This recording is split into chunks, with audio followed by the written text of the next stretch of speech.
Hi guys, garden गपशप में आपका वेलकम है। आज मैं आपके साथ शेयर करूंगी 10 ऐसे टिप्स, ऐसे बेसिक टिप्स जिसको अगर हम इम्प्लीमेंट करेंगे तो हम अपने गार्डनिंग के स्किल्स को भी इम्प्रूव कर पाएंगे और जो हमारे प्लांट्स हैं उनको हेल्दी भी रख पाएंगे। समटाइम्स ऐसा होता है, हम सोचते हैं कि भाई हमारे प्लांट्स इतने हेल्दी क्यों नहीं है, लोगों के इतने प्लांट्स इतने ज़्यादा हेल्दी हैं और ऐसा मैं क्या करूं कि हमारे प्लांट्स भी हेल्दी रहें, बहुत सारे फ्लावर्स निकलें, हमारे प्लांट से प्रोड्यूस हों, बहुत सारे बर्ड्स बने। और समटाइम्स तो ऐसा भी होता है कि जो बिगनर्स होते हैं बेसिकली सबसे ज़्यादा प्रॉब्लम उनके साथ आती है, क्योंकि लैक ऑफ इंफॉर्मेशन की वजह से, लैक ऑफ नॉलेज की वजह से हम प्लांट्स बहुत अच्छे लेके आ जाते हैं, बहुत सारी चीज़ें हम बहुत अच्छा करते हैं, बट समटाइम्स ऐसा होता है कि कुछ लोग गिव अप कर देते हैं। लेकिन अगर आप इन 10 टिप्स को यूज़ करेंगे तो डेफिनेटली आपके प्लांट्स को कभी भी कुछ नहीं होगा। मेरी फर्स्ट एडवाइस ये रहेगी कि आप जब भी प्लांट्स को बाय करें तो सबसे पहले लिस्ट को बनाएं कि आपको इंडोर प्लांट्स को बाय करना है या फिर आपको आउटडोर प्लांट्स लेने हैं। देखिए, इंडोर और आउटडोर प्लांट्स की जो सिचुएशन होती है वो दोनों की डिफरेंट होती है। सबसे पहला जो मेन फैक्टर है वो होता है क्लाइमेटिक फैक्टर। अगर क्लाइमेटिक कंडीशंस किसी भी प्लांट के लिए वैसी नहीं है जैसा उसका हैबिटेट है तो हमारे प्लांट्स डेफिनेटली खराब हो जाते हैं। तो आप एक चीज़ ध्यान रखिए, जैसे कि अगर मैं समर्स की बात करूँ तो समर्स में बोगनविलिया की जो बेल होती है या फिर जो सन लविंग जो प्लांट्स होते हैं जैसे हिबिस्कस हो गया, और भी ऐसे काफ़ी प्लांट्स हैं जो कि सन लविंग प्लांट्स हैं।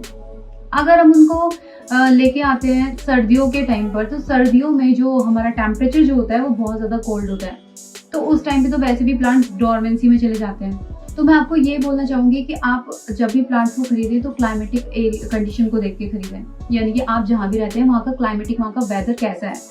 सेकेंड चीज़ मैं आपको ये बोलूँगी कि आप जब भी प्लांटर्स बाय करें या फिर आप प्लांट्स भी जब भी बाय करें तो एक चीज़ का ध्यान रखिए, सॉइल कंपोजिशन। अगर आपका पॉटिंग मिक्स अच्छा नहीं है तो इसमें ना ही कोई प्लांटर की कोई मिस्टेक है, क्योंकि लोग कहते हैं कि प्लास्टिक के प्लांटर्स नहीं खरीदने चाहिए, सेरेमिक के नहीं लेने चाहिए, ये टेराकोटा के नहीं लेने चाहिए, अगर आपको लेने हैं तो मिट्टी के लो, मिट्टी ज़्यादा बेटर रहते हैं। सबसे ज़्यादा इम्पॉर्टेंट ये है कि आपका सॉइल कंपोजिशन कैसा है। अगर आपका सॉइल कंपोजिशन के अंदर न्यूट्रिएंट्स बहुत ज़्यादा अमाउंट में है तो आपका प्लांट किसी भी प्लांटर में बहुत अच्छे तरीके से चल जाएगा।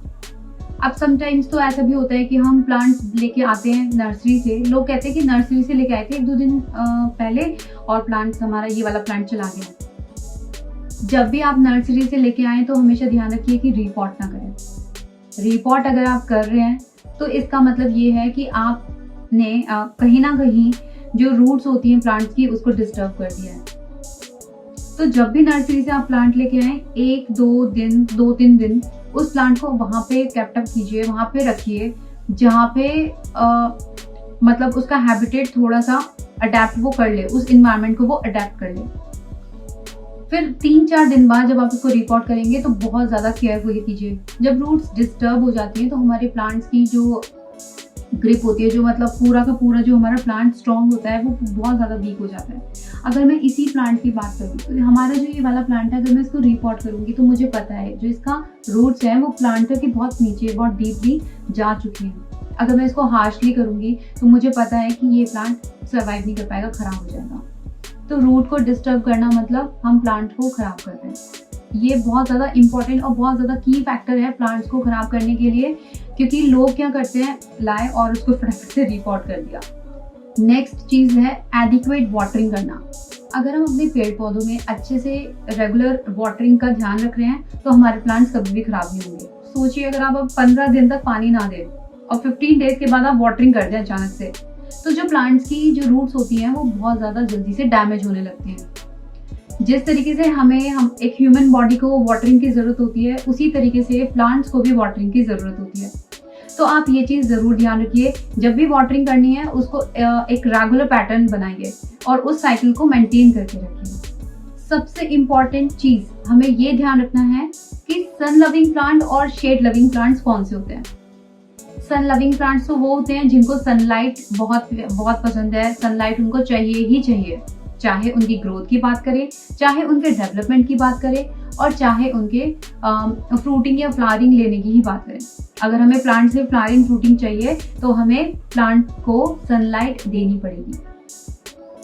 और अगर हम शेड लविंग की बात करें, अगर हम सपोज कीजिए मैं इसकी एग्लेनेमा की ही बात करूं, तो अगर मैं इस एग्लेनेमा को डायरेक्टली सन दूंगी तो इस प्लांट को जो सनलाइट है वो खराब करेगी, इसके पत्ते ब्राउन हो जाएंगे। वाई? बिकॉज ये जो प्लांट है ये हमारा शेड लविंग प्लांट है। तो इन दोनों चीज़ का डिफरेंस हमें पता होना चाहिए कि जो हम प्लांट नर्सरी से खरीद रहे हैं वो प्लांट को सनलाइट चाहिए, लो लाइट चाहिए या फिर ब्राइट लाइट चाहिए। मैं बिगनर्स को बोलूँगी कि स्टार्टिंग में आप ऐसे प्लांट्स खरीदिए, ऐसे कॉमन प्लांट्स खरीदिए जिससे आपका खुद से ही कॉन्फिडेंस बिल्डअप हो जाएगा। मैं आपको बोलूँगी आप स्टार्ट कीजिए एग्लेनेमा से, आप स्टार्ट कीजिए एलोकासिया से। मैंने इसके ऊपर एक वीडियो भी बनाया हुआ है, आप उस वीडियो को भी वॉच कर सकते हैं, देख सकते हैं। वहाँ से भी आपको इन्फॉर्मेशन मिल जाएगी कि हमें स्टार्टिंग में कौन कौन से प्लांट्स को बाय करना चाहिए। और जैसे ही आपका मतलब 3-4 पौधों से जैसे आप स्टार्ट करते हैं तो आप देखेंगे थोड़े टाइम बाद आपका जो कॉन्फिडेंस है इतना ज़्यादा बिल्डअप हो जाता है कि आप फिर और प्लांट्स लेके आएंगे, फिर आप और मल्टीप्लाई कर सकते हैं, फिर आप अपने गार्डन को अपने अकॉर्डिंग एक वॉल्यूम दे सकते हैं। जब भी आप किसी भी प्लांट को लगाएं तो उसके लिए सबसे ज़्यादा इम्पॉर्टेंट है पॉजिटिव माइंडसेट।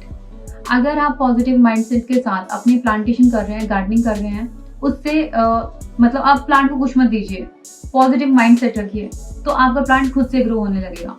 सीरियसली, ये मैंने भी एक्सपीरियंस किया है। 12-13 साल पहले मैं भी बिगनर थी। मैंने अपनी जर्नी में बहुत सारी चीज़ें सीखी हैं। गार्डनिंग और प्लांटेशन एक ऐसी थेरेपी बोल लीजिए, एक थेरेपी का काम करती है गार्डनिंग या प्लांटेशन। और उसके लिए सबसे ज़्यादा इम्पॉर्टेंट है पेशेंस। अगर आपके पास पेशेंस है तो आप गार्डनिंग के लिए, गार्डनिंग की फील्ड में आप मतलब आप खुद को ऐसे जज करोगे कि हाँ ये मैं कहाँ था और कहाँ से लेके मैंने मतलब कहाँ से कहाँ गया।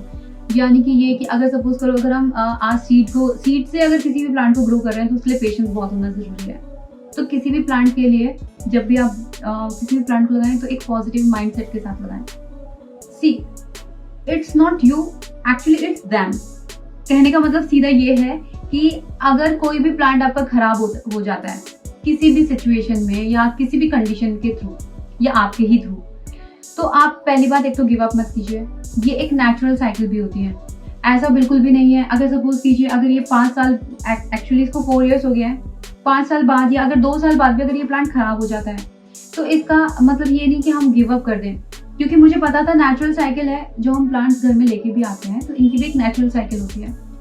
तो कभी भी गिव अप मत कीजिए, कभी भी ये मत सोचिए कि भाई जो प्लांट था वो हमारी वजह से खराब हुआ है। जब भी आपको गार्डनिंग का लगता है कि मुझे अब गार्डनिंग आज से स्टार्ट करनी है, प्लांटेशन स्टार्ट करना है, तो लोगों से बात कीजिए, आसपास के जो भी लोग हैं उनसे बात कीजिए, ये जो आसपास के गार्डनर्स हैं, माली हैं, उनसे बात कीजिए। तो जब हम लोगों से बात करते हैं तो बात करते करते भी हमें बहुत सारी चीज़ें पता चल जाती हैं। और मैं आपको बोलूँगी कि अगर आपको कोई भी इंफॉर्मेशन चाहिए तो आप कमेंट सेक्शन में मेरे से भी पूछ सकते हैं। और मेरा फेसबुक पेज जो है आप उसको भी फॉलो कर सकते हैं, वहाँ से भी आप मेरे से क्वेश्चन कर सकते हैं। धीरे धीरे जैसे आप इतनी सारी अपना एक्सपीरियंस जैसे गेन करेंगे तो आप अपने एक्सपीरियंस से भी बहुत सारी चीज़ें सीखेंगे। स्टार्टिंग में तो मेरे साथ भी ऐसा होता था कि प्लांट्स मेरे को भी ज़्यादा आइडिया नहीं था, तो प्लांट्स मेरे भी ख़राब होते थे। जैसे एक येलो लीफ हो जाती थी तो मैं बहुत ज़्यादा स्ट्रेस में आ जाती थी। मैं सोचती थी अरे यार इसको सब कुछ किया था, ये कैसे, ये येलो लीफ नहीं होनी चाहिए थी, ऐसा वैसा। तो बहुत सारी चीज़ें गार्डनिंग से रिलेटेड होती हैं जो कि हम गिव अप कर जाते हैं। इन टिप्स को आप ज़रूर यूज़ कीजिएगा। जब आप इन टिप्स को यूज़ करोगे तो आपको खुद से लगेगा कि अरे हाँ मेरे प्लांट्स बहुत अच्छे चल रहे हैं। सीरियसली, आपको ये वीडियो कैसा लगा ज़रूर बताइएगा। शेयर और सब्सक्राइब करना बिल्कुल भी ना भूलें। Thank you so much for watching my video.